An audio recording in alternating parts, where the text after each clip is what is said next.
Kita niyo yan. Ito yung mga kaserola namin. Tapos malalim yung pinaka ano niya. Siguro nasa ano, 600. Yeah, nasa 600. 60 cm, 600 mm. Roughly. Yan. So, ang gagawin natin is gagawa natin ng pull out. Para madaling magkaroon ng access tong pinaka blind spot niya. Yan ang bagong project. Ang una kong gagawin is tanggalin muna lahat yung mga gamit doon sa ilalim para magkaroon tayo ng space, room para magtrabaho.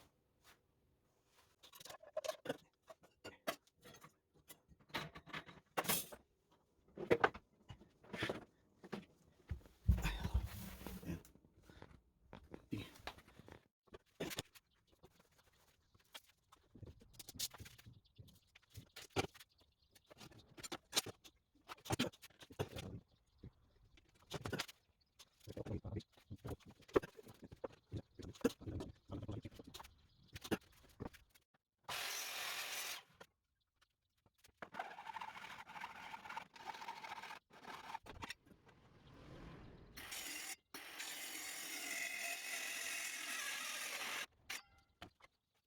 Ito. 30 mil na caster rope. 30 mil lang ang height mo. So, subukan natin.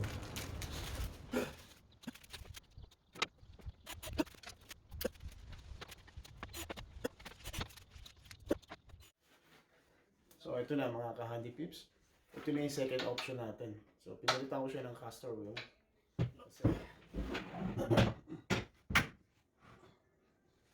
So, meron pa tayong problema ito. Itong hinges, kailangan ko itaas. Meron pa itong gap. So, taas natin ito ng konti. Tingnan mo. Nag-move siya. See? Balik siya ganun.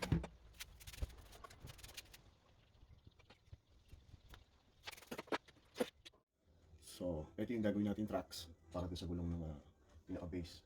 Kasi nag-wiggle siya. So wala siyang direction pag wala siyang tracks. So, gagawin natin, kakat out natin to para magkasya yung caster wheels.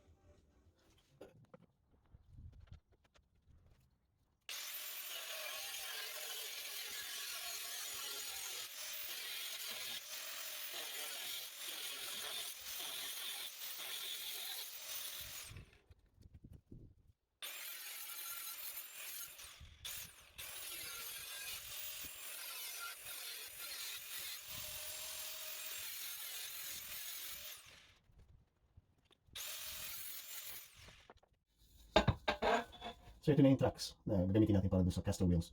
Para dito siya magta-tracks. So, ano lang siya, steady yung gulong kasi nag-wiggle pag walang ganito. Ilalagay natin ito.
Ka-handy tips. Ito yung una nating drawer. Ito yung unang drawer na para dito sa bandang kanan. Ito yung first drawer natin. So, itong sliding drawer na to, ilalagay muna natin doon sa pinaka-main niya, sa kakapitan niya, bago natin ilagay dito sa pinaka-drawer. Kasi wala tayong room para maglagay ng slides. Okay?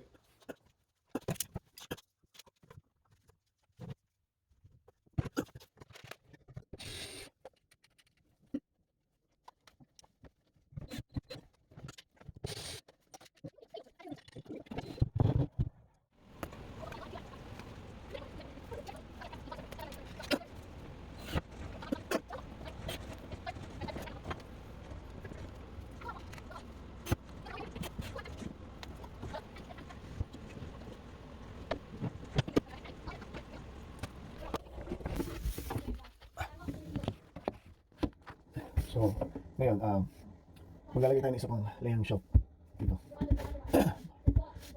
So, isang layer lang para, yun, matapos na to. Suwat ako.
Lagyan natin ng varnish.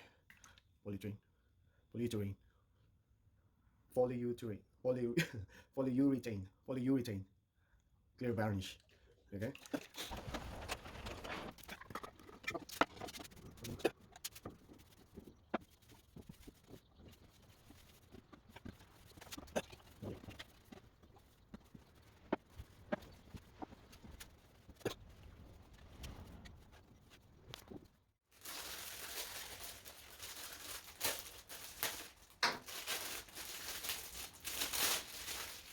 Seal.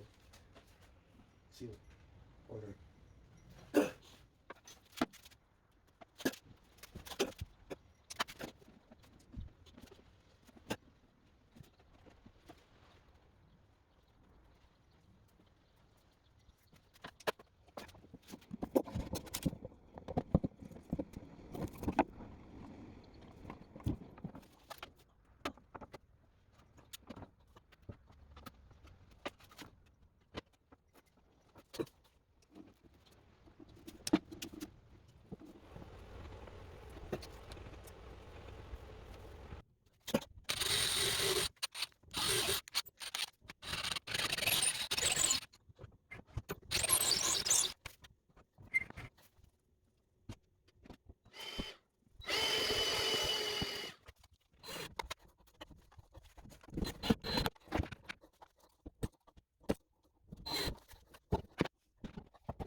Hello mga handy peeps, nandito po ulit ako, Handy Randy.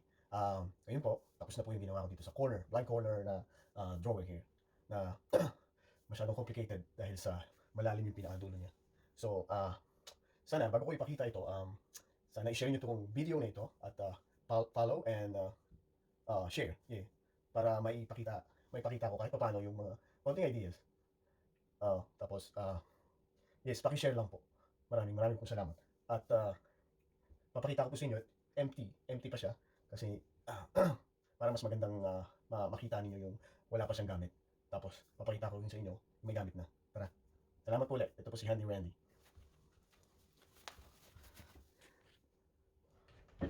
Tara, yan lang po. Empty pa siya kasi gusto ko yung pakita sa inyo yung wala pa siyang item sa loob.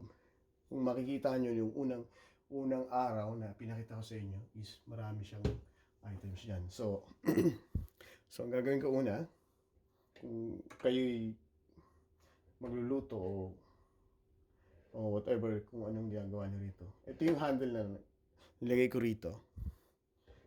Pull out nyo lang yan. Yan. Kasi may mga hooks ako inabang na dyan para doon sa mga mga sandok, tsaka etc. Tapos, so pag na-pull out mo na yan, meron dito akong screwdriver kasi medyo complicated maglagay oops, sorry, maglagay ng handle dito. So, may screwdriver dito, tapos pasok mo doon sa may butas niya. Kunin ko muna ito, hindi pa ito nakapix masyado. Pero, yeah. Yan, tapos, after niya, i-shift mo siya sideway. Ganyan. So, makikita mo yung sa loob. Okay? So, nandito na siya, naka-separate na yung isa. Drawer. Tapos makikita nyo rito. Ito na, naglagay lang ako ng isang shelf dito. Tapos, yun na.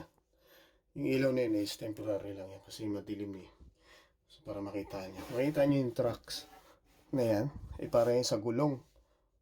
Yan. Para yung sa gulong. Ito siya. Oh.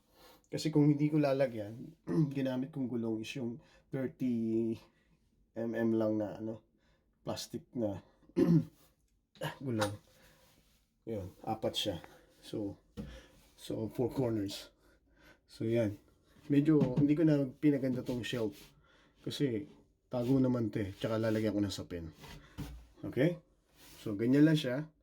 So hindi ko na rin siya ginawa siyang pull out dito kasi tingnan nyo naman kasi yung space niya. Napakaliit. Kung maglalagay pa ako ng rito, isa pang drawer, wala rin. Maliit. Hindi kakasya yung items. Sayang yung space. Ito, kaya ko namang abutin. O, di ba? Kaya mong abutin to eh. So, yun. Yun lang. So, lalagyan natin ng papakita ko sa inyo pag may mga items na. Okay? So ngayon, sasara ko na. Pag ganyan din. Oops. Kaya, hugot. Lagyan mo dito yung screwdriver. Yan. Tapos, lagyan mo yun dyan. Tapos, sarado mo. Okay? Simple lang. There you go. Simple lang siya. Okay, ngayon papakita ko sa inyo. Ready na kayo? Papakita ko sa inyo ng may items na. 1, 2, 3. Yan. Yan siya. Kapag may laman. See? Tingnan natin ha. Pull out. Yan yung mga frying pan. 3 yan eh. Kaya lang ginamit namin yung isa. So dyan nakadikit lang yung mga nakahang lang yung mga ginagamit namin. Tapos yung mga miscellaneous na kung ano-ano dyan. Yan lang. Simple lang. Ito easy access lahat. Di ba? Ito yung kadalasan ginagamit kasi ito. Tsaka itong mga to. Yan. Tapos yung kaserola ron. Yun lang. Yan lang ang madalas gagamitin. So, buti mo to. Tapos ipasok mo yan doon. Tapos pwede ka na mag-shift. Shift mo na siya dyan. See? Tapos, yun yung mga kaserola. Okay? Ito yung mga normal na laging ginagamit. So, abot na abot mo siya eh. Di ba? Hindi mo naman kailangan na i-pull out pa para. Yan, abot na naman eh. Oh, may space pa. So, grab lang yan. Hindi ka tulad ng dati. Yan. Hindi may space doon. Too much. So, now, simply, reachable, and easy. Okay? So, sarado na natin. Medyo complicated itong handle ko, pero wala akong maisip eh. Kasi tatama eh. Kung dito ka naman hawakan, baka dito magal to. Okay? Yun lang siya. Sarado mo na. Okay? At thanks for watching. Ito po si Handy Randy. Please follow and subscribe to my YouTube channel and follow to my Facebook account. Salamat po.